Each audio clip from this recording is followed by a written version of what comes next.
ৰঙিয়াৰ বালিসত্ৰত চৰকাৰী চাকৰিত ভৰ্তি হোৱাৰ বাবে শীৰ্ষ বিষয়াৰ দ্বাৰা প্ৰশিক্ষণ।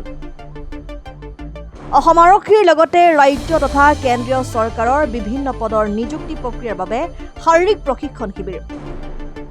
ৰাজ্যিক বিজেপিৰ সভাপতি তথা ৰঙিয়া সমষ্টিৰ বিধায়ক ভৱেশ কলিতাৰ উদ্যোগত ৰঙিয়া বৰলীয়া ব্লক মণ্ডলৰ সহযোগত এমহীয়া কাৰ্যসূচীৰে বালিসত্ৰৰ খেলপথাৰত এটি শাৰীৰিক প্ৰশিক্ষণ শিবিৰ শুভাৰম্ভণি কৰা হয়।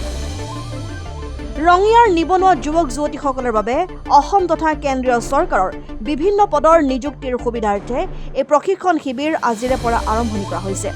অসম আৰক্ষীৰ প্ৰশিক্ষক বিপুল মেধিয়ে প্ৰশিক্ষণ দিব প্ৰায় 400 প্ৰশিক্ষাৰ্থীক। জিলাখনৰ বিভিন্ন প্ৰান্তৰৰ পৰা ক্ৰীড়া সংগঠক খেলুৱৈৰ লগতে ভাৰতীয় অৰ্ধ সামৰিক বাহিনীৰ শাৰীৰিক প্ৰশিক্ষকৰ দ্বাৰা অনুষ্ঠিত হ'বলগীয়া এই শাৰীৰিক প্ৰশিক্ষণ শিবিৰটোত প্ৰায় 4 শতাধিক যুৱক যুৱতী আৰু ছাত্ৰ ছাত্ৰীয়ে অংশগ্ৰহণ কৰে। এই শিবিৰটোৰ জৰিয়তে যুৱক যুৱতী তথা ছাত্ৰ ছাত্ৰীসকল যথেষ্ট উপকৃত হ'ব বুলি আশা প্ৰকাশ কৰিছে উদ্যোক্তাই।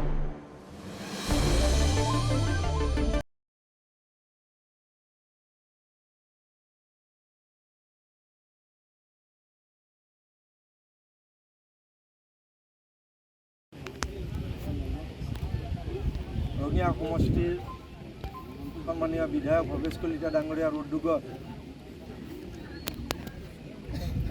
আমাৰ বিশেষকৈ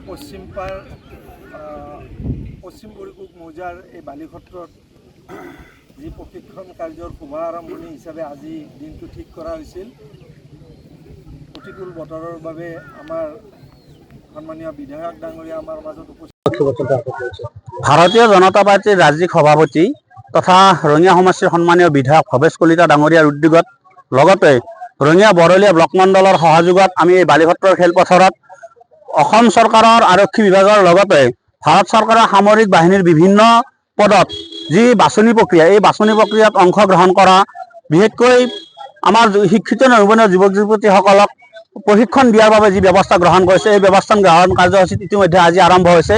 এই কাৰ্যসূচীত ইতিমধ্যে প্ৰায় 400জনকৈ ল'ৰা ছোৱালীয়ে ইয়াত অংশগ্ৰহণ কৰাৰ বাবে তেওঁলোকে ফৰ্ম ফিল আপ কৰিছে। আজি প্ৰতিকূল বতৰকো নেওচি প্ৰায় 200জনকৈ ইয়াত পৰীক্ষাৰ্থী ইয়াত অংশগ্ৰহণ কৰিছে আৰু ইয়াত অসম পুলিচ, আৰ্মি, CRPF আৰু SSBৰ বিশেষ প্ৰশিক্ষণপ্ৰাপ্ত এক্সপাৰ্ট ইয়াত আহি তেখেতসকলে প্ৰশিক্ষণ প্ৰদান কৰিছে। যোৱা বছৰৰ প্ৰায় 25জনকৈ ল'ৰা ছোৱালী এইখন খেলপথাৰতে এই প্ৰশিক্ষণ শিবিৰত অংশগ্ৰহণ কৰি চাকৰি পাবলৈ সক্ষম হৈছিল। গতিকে আশা ৰাখিছোঁ আজিৰ এই প্ৰশিক্ষণ শিবিৰটোৰ জৰিয়তে যি ইয়াত অনুষ্ঠিত আছে, ইয়াৰ জৰিয়তে পৰৱৰ্তী পৰ্যায়ত আমাৰ এই অঞ্চলৰ শিক্ষিত নিবনুৱা যুৱক যুৱতীসকলে চাকৰি পাবলৈ সক্ষম হৈছে। আৰু ভৱেশ কলিতা ডাঙৰীয়াৰ যি এই সুন্দৰ পদক্ষেপ, আদৰণীয় পদক্ষেপ, এই আদৰণীয় পদক্ষেপক আমাৰ এই অঞ্চলৰ বৃহত্তৰ অঞ্চলৰ ৰাইজে বিশেষভাৱে শলাগ লৈছে। আৰু তেখেতে যোৱা বছৰো APSC, ACS বিভিন্ন পৰীক্ষাত শিক্ষিত নিবনুৱা যুৱক যুৱতীসকলে যাতে চাকৰি পাবলৈ সক্ষম হয় তাৰ বাবে তেখেতে ব্যৱস্থা গ্ৰহণ কৰিছে।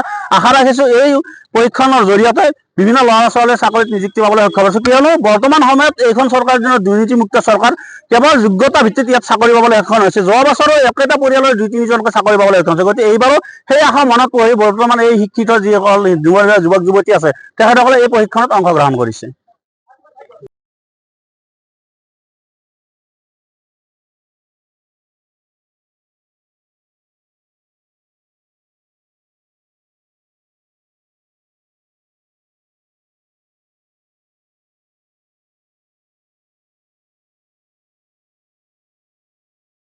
News desk report, democratic Assam.